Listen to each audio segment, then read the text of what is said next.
din ngayong araw ang isang video na nagpapakita na itong si Diwata ay inaaresto ng mga pulis. Eto, panoorin nyo. Pamumunin, pulis kasi makaroon ng SIP para na sa pinasensyon. So yan inaaresto sa bisa ng warrant of arrest na inihain ni Judge Alan Ariola ng MTC Branch 48 Pasay City sa kasong physical injuries. Kaya may karapatan manahimik, magsawalang ipon, magkaroon ng sarili mo pinagkakatiwan abogado. Slide physical injuries. May karapatan manahimik, magsawalang ipon, magkaroon ng sarili mo pinagkakatiwan ang abogado. Kung hindi mo kaya, sa bisyo ng abogado, ang kumpir na pagkakatapan ka ng isang libre. Ikaw rin na may karapatan, mas mailalim sa pagsusuri ng sarili mong pilit. Hindi, kung ikaw walang katagaan, ang kumpir na pagkakalog sa iyo itong ikaw, lahat ng iyong sasabihin ay maaaring gamitin para o labas siya sa makukuha sa Pilipinas. Naintindihan mo mga karapatan sa ito. Yang video na yan, binasahan siya ng Miranda rights. Ibig sabihin, talagang inaaresto siya dahil sa pagkakasala na slight physical injury. At pagkatapos niyan, naglabasan naman ang litrato na ito. Ito ay mga mugshot ni Diwata doon sa presinto. Ibig sabihin talagang totoong inaresto siya. Pero pagkatapos niyan, kinalaunan, agad din naman siyang nakapagpiyansa ng halagang 3,000. Agad din nakalaya si Diwata matapos maglagas ng piyansa na nagkakahalaga ng 3,000 piso.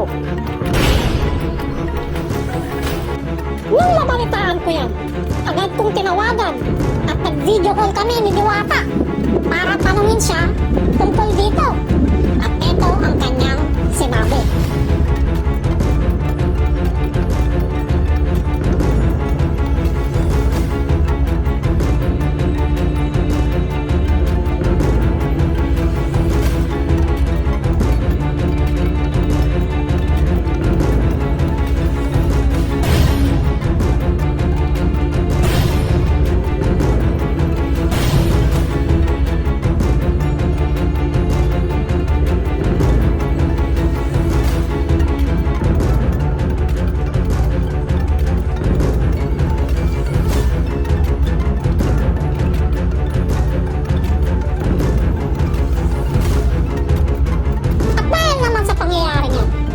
Mapigilan ang mga netizen na magbigay ng simpatya dito kay Diwata.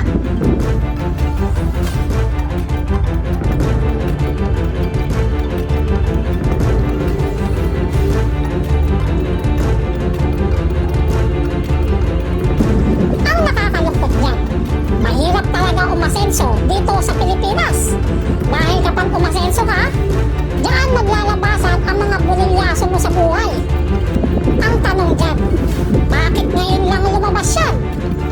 Bakit kung kailang may pera na si Diwata, saka lalabas yung kaso na yan?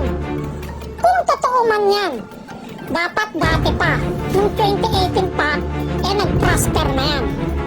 Kaya hindi mo masisisi yung mga kababayan natin kung hindi naniniwala dyan sa kaso na yan. Kasi nga, bakit ngayon lang yan? Nasa Pasay lang rin naman etong si Diwata. Yan talaga ang katanungan ng ating mga kababayan. Bakit ngayon lang yan nag-prosper? Kung kailan umaasenso na etong si Diwata.